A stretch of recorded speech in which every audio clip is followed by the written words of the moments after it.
اب جب حضرت عثمان نے یہ دیکھا کہ صرف آپ صلی اللہ علیہ وسلم کو کمزور کرنے کے لیے ان کی بیٹیوں کو طلاق دیا گیا ہے تو وہ سیدھا آپ صلی اللہ علیہ وسلم کے پاس پہنچے اور ان سے ان کی بیٹی رقیہ کا ہاتھ مانگا۔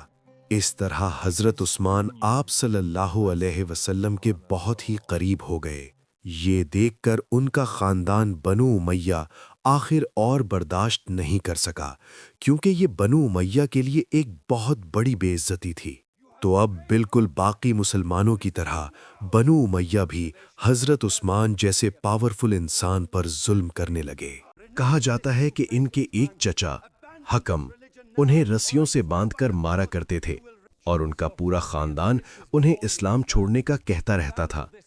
لیکن حضرت عثمان اس سب کے بعد بھی اپنے خاندان کے خلاف جا کر آپ صلی اللہ علیہ وسلم کے ساتھ کھڑے رہے۔ اس کے کچھ ہی عرصے بعد مکہ میں آخر ایک ایسا ٹائم آیا کہ اب کچھ مسلمان اب اور یہاں نہیں رہ سکتے تھے، کیونکہ اب مکہ والوں نے مکہ کے 2 مسلمانوں کو شہید کر دیا تھا۔ تو رسول اللہ نے ان مسلمانوں کو حکم دیا کہ وہ عرب کو چھوڑ کر حبشہ کی طرف ہجرت کریں، جہاں ایک نیک بادشاہ ان کی ضرور مدد کرے گا۔ آپ صلی اللہ علیہ وسلم کے اس حکم کے بعد حضرت عثمان اپنی بیوی رقیہ اور کچھ اور مسلمانوں کے ساتھ عرب کو چھوڑ کر ایتھیوپیا مطلب حبشہ کی طرف چلے گئے،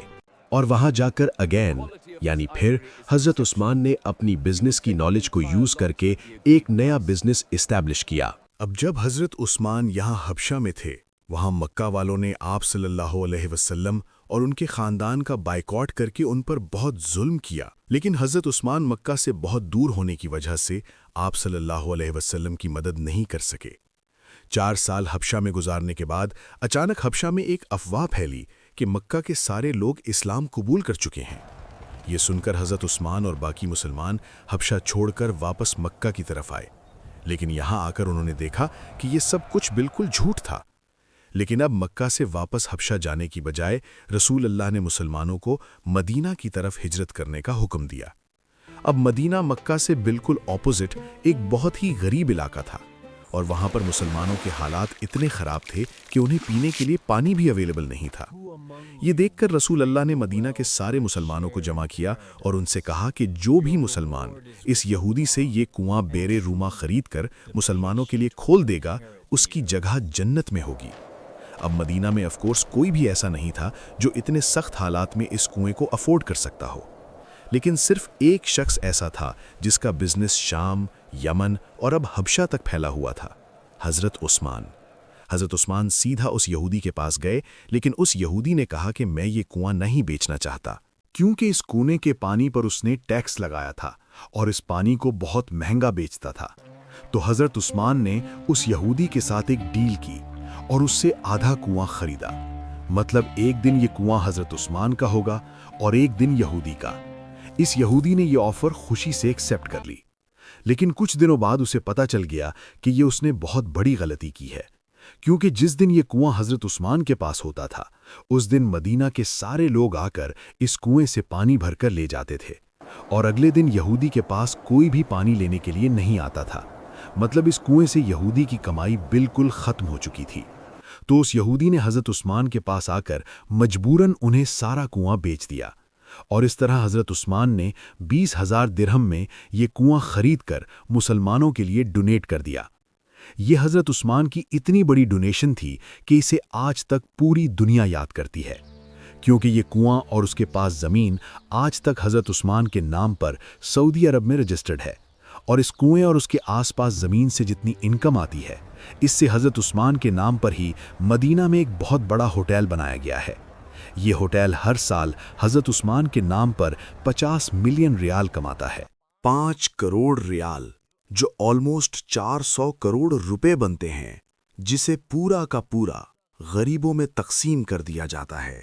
مطلب حضرت عثمان واحد صحابی ہیں جن کے نام سے آج تک اللہ کی راہ میں کروڑوں دیے جاتے ہیں۔ یہ کنواں خریدنے کے کچھ ہی عرصے بعد اسلام کی پہلی جنگ کا ٹائم آیا، جنگ بدر، جس میں رسول اللہ صلی اللہ علیہ وسلم مدینہ سے 313 مسلمانوں کی فوج لے کر بدر کی طرف روانہ ہوئے، لیکن مسئلہ یہ تھا کہ حضرت عثمان مسلمانوں کی اس فوج میں نہیں تھے، کیونکہ ان کی بیوی اور آپ صلی اللہ علیہ وسلم کی بیٹی رقیہ کی طبیعت بہت خراب تھی۔ اسی لیے آپ نے حضرت عثمان کو مدینہ میں رہنے کا حکم دیا۔ لیکن اب جب آپ اور مسلمان جنگ بدر لڑنے میں بزی تھے، وہاں ان کی بیٹی رقیہ کی طبیعت بہت خراب ہوئی اور وہ اس دنیا سے چلی گئیں۔ جب رسول اللہ صلی اللہ علیہ وسلم جنگ بدر جیت کر واپس مدینہ پہنچے تو مسلمان بہت خوش تھے اور جنگ جیتنے کا جشن منا رہے تھے، لیکن اسی وقت آپ صلی اللہ علیہ وسلم کو ان کی بیٹی رقیہ کی موت کی خبر دی گئی، جس پر آپ صلی اللہ علیہ وسلم کو اس جیت کے دن بھی بہت دکھ ہوا۔ رقیہ رضی اللہ عنہا کی موت کے بعد مدینہ کے لوگوں نے دیکھا کہ حضرت عثمان بہت ہی دکھی اور پریشان رہنے لگے ہیں، اور جب ان سے پوچھا گیا تو انہوں نے بتایا کہ رقیہ کی موت کا دکھ تو مجھے ہے ہی،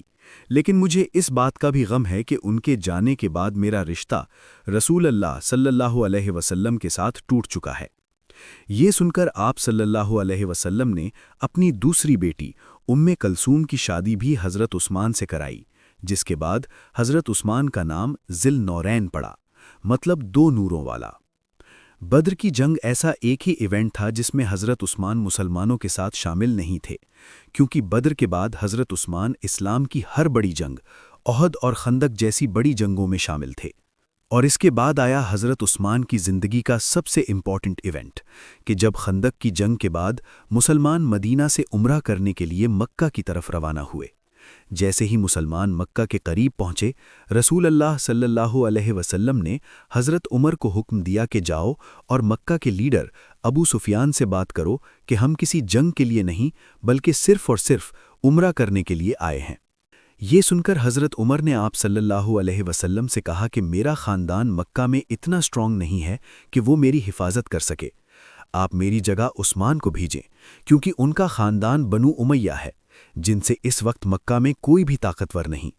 آپ صلی اللہ علیہ وسلم کو بھی یہ بات پسند آئی اور انہوں نے حضرت عمر کو چھوڑ کر اس اتنی امپورٹنٹ ڈیل کے لیے حضرت عثمان کو بھیجا۔ اب جب حضرت عثمان مکہ کی طرف چلے گئے تو لوگوں نے یہاں آپ صلی اللہ علیہ وسلم سے پوچھا کہ کیا ایسا ہو سکتا ہے حضرت عثمان سب سے پہلے جا کر کعبہ کا طواف کر کے واپس آ جائیں؟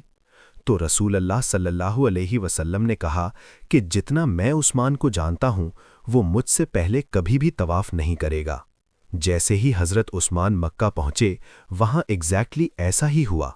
مکہ والوں نے حضرت عثمان سے کہا کہ آپ باقی مسلمانوں کو چھوڑیں، آپ بڑے خاندان سے ہیں اور خود کعبہ کا طواف کر کے واپس چلے جائیں، لیکن حضرت عثمان نے انہیں کہا کہ میں کبھی بھی آپ صلی اللہ علیہ وسلم سے پہلے طواف نہیں کروں گا۔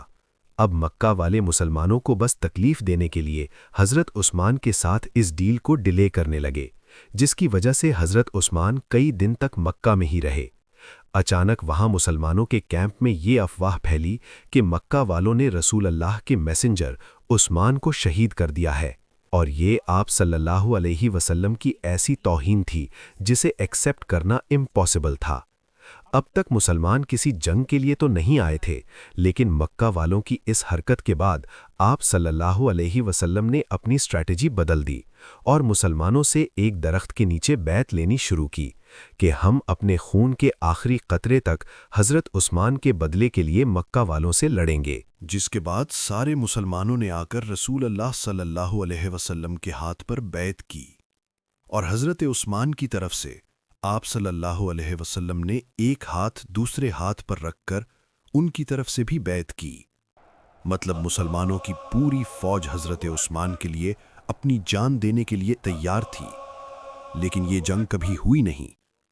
کیونکہ یہ ایک جھوٹی افواہ تھی، اور حضرت عثمان بالکل صحیح سلامت واپس آ کر مسلمانوں کے ساتھ شامل ہوئے۔ اس بیعت کو بیعت رضوان کہا جاتا ہے، اور یہ اتنی امپورٹنٹ بیعت تھی کہ جس درخت کے نیچے مسلمانوں نے بیعت کی تھی اس درخت کا ذکر قرآن میں بھی ہوا ہے۔ اب یہاں پر ایک بہت ہی انٹرسٹنگ بات ہے کہ اس سب کے بہت سال بعد حضرت عمر کی خلافت میں جب بھی مسلمان حج کرنے آتے تھے وہ اس درخت کے پاس جا کر بھی حاضری لگاتے تھے، جو ایک ایسا کام تھا جس کا اسلام میں کوئی ذکر نہیں ہے۔ اور حضرت عمر نہیں چاہتے تھے کہ مسلمان اسلام میں نئے نئے رواج بنائیں، تو حضرت عمر نے اپنی خلافت میں حکم دیا کہ اس درخت کو کاٹ دیا جائے۔ اسی لیے آج تک کسی کو نہیں پتا کہ وہ درخت آخر کہاں پر تھا۔ اس کے بعد حضرت عثمان کی مدینہ میں اتنی اہمیت تھی کہ ایک دن رسول اللہ صلی اللہ علیہ وسلم کسی چھوٹی جنگ پر مدینہ سے کہیں دور چلے گئے، اور جانے سے پہلے انہوں نے اپنی جگہ مدینہ کا لیڈر حضرت عثمان کو بنایا۔ اس کے بعد اسلام کے ہر ایونٹ میں حضرت عثمان آپ صلی اللہ علیہ وسلم کے قریبی ساتھی رہے۔ خیبر، فتح مکہ، حنین، ان ساری جنگوں کے بعد آخر ایک ایسی جنگ آئی جس کی وجہ سے آج تک حضرت عثمان کو یاد کیا جاتا ہے۔ اسی طرح اسلام پورے عرب میں پھیل گیا، اور اب مسلمانوں کی جنگ سیدھا اس وقت کی سپر پاور رومن امپائر سے ہونے لگی۔ لیکن رومن امپائر سے لڑنا کوئی آسان کام نہیں تھا۔ اس کے لیے مسلمانوں کو بہت زیادہ مال اور طاقت کی ضرورت تھی۔ تو آپ صلی اللہ علیہ وسلم نے جنگ تبوک کے لیے مسلمانوں کی 30,000 کی فوج جمع کی۔ تو اب 30,000 کی فوج کو مینج کرنا ایک بہت ہی مشکل کام تھا۔ اسی لیے رسول اللہ صلی اللہ علیہ وسلم نے پوری مسلمان امت سے اپیل کی کہ جس سے جتنا ہو سکے اس فوج کی مدد کے لیے خرچ کرے، اور جو بھی اس فوج کی اپنے مال سے مدد کرے گا اس کے بدلے میں اسے جنت ملے گی۔ یہ سن کر حضرت ابو بکر نے اپنے گھر کا سارا سامان لا کر ڈونیٹ کر دیا۔ حضرت عمر نے اپنے گھر کا آدھا سامان، مسلمان عورتوں نے اپنے زیور، اور ایون یہاں تک کہ ایک غریب صحابی ایسے بھی تھے جنہوں نے کچھ کھجور لا کر آپ صلی اللہ علیہ وسلم کے سامنے پیش کیے، جس سے آف کورس مسلمانوں کی فوج کو فائدہ تو ہوا، لیکن اصل میں اس پوری فوج کے پیچھے سب سے زیادہ فنڈنگ صرف ایک ہی صحابی کی تھی، حضرت عثمان۔ جب مسلمان ہر طرف سے تبوک کی جنگ کے لیے جمع ہونے لگے تو حضرت عثمان نے ان کے لیے سب سے پہلے 1,000 اونٹ، 70 گھوڑے، 10,000 گولڈ کوائنز، 70,000 سلور کوائنز، یہ سب مسلمانوں کی فوج کو ڈونیٹ کر دیے، جس کا اگر آج حساب لگایا جائے تو یہ بلینز آف روپیز بنتے ہیں۔ رسول اللہ صلی اللہ علیہ وسلم نے ان سکوں کو اپنے ہاتھ میں پکڑ کر کہا، آج کے بعد عثمان جو بھی کرے اسے کوئی نقصان نہیں ہوگا۔ حضرت عثمان اور باقی مسلمانوں کی مدد سے مسلمانوں کی فوج مدینہ سے رومن امپائر کی طرف روانہ ہوئی، لیکن یہ فوج اتنی بڑی تھی کہ صرف اس کے کھانے پینے کا خرچہ بھی بہت بڑا تھا، اور کچھ ہی دنوں بعد اس فوج کے کھانے پینے کا سامان ختم ہونے لگا، اور لوگ رسول اللہ صلی اللہ علیہ وسلم کی طرف مدد کے لیے دیکھنے لگے۔ یہ دیکھ کر حضرت عثمان فل سپیڈ گئے اور ایک بار پھر کئی اونٹوں کو کھانے پینے کی چیزوں سے بھر کر مسلمانوں کی فوج کی طرف لے کر آئے۔ جب آپ صلی اللہ علیہ وسلم نے حضرت عثمان کے اس قافلے کو دور سے آتا ہوا دیکھا تو وہ بہت خوش ہوئے، اور انہوں نے لوگوں سے کہا کہ وہ دیکھو، تمہاری مدد کے لیے سرخ اونٹ سامان لا رہے ہیں۔ اور جیسے ہی یہ قافلہ پہنچا، آپ صلی اللہ علیہ وسلم نے اللہ سے دعا کی کہ یا اللہ، میں عثمان سے خوش ہوں اور آپ بھی عثمان سے راضی ہوں۔ اب مسئلہ یہ تھا کہ جیسے ہی مسلمان تبوک کی جنگ کے لیے پہنچے، رومن امپائر کی فوج پہلے ہی وہاں سے بھاگ چکی تھی، مطلب کوئی جنگ ہوئی ہی نہیں۔ تو اب چاہیے تو یہ تھا کہ حضرت عثمان اپنا سارا ڈونیٹ کیا ہوا مال مسلمانوں کی فوج سے واپس لے لیتے، لیکن انہوں نے ایسا نہیں کیا، اور جنگ نہ ہونے کے باوجود بھی اپنا یہ سارا مال مدینہ کی ریاست کو ڈونیٹ کر دیا۔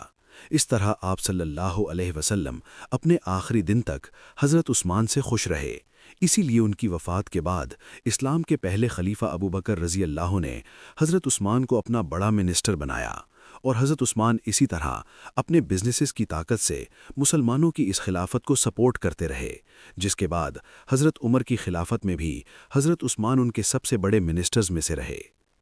لیکن جیسے ہی حضرت عمر کی شہادت کے بعد حضرت عثمان مسلمانوں کے خلیفہ بنے، رومن اور پرشین امپائر کے بادشاہوں کو سمجھ آ گئی کہ یہی ٹائم ہے مسلمانوں کی اس خلافت کو ختم کرنے کا، اور انہوں نے مسلمانوں کی اس خلافت پر ہر طرف سے حملہ کر دیا۔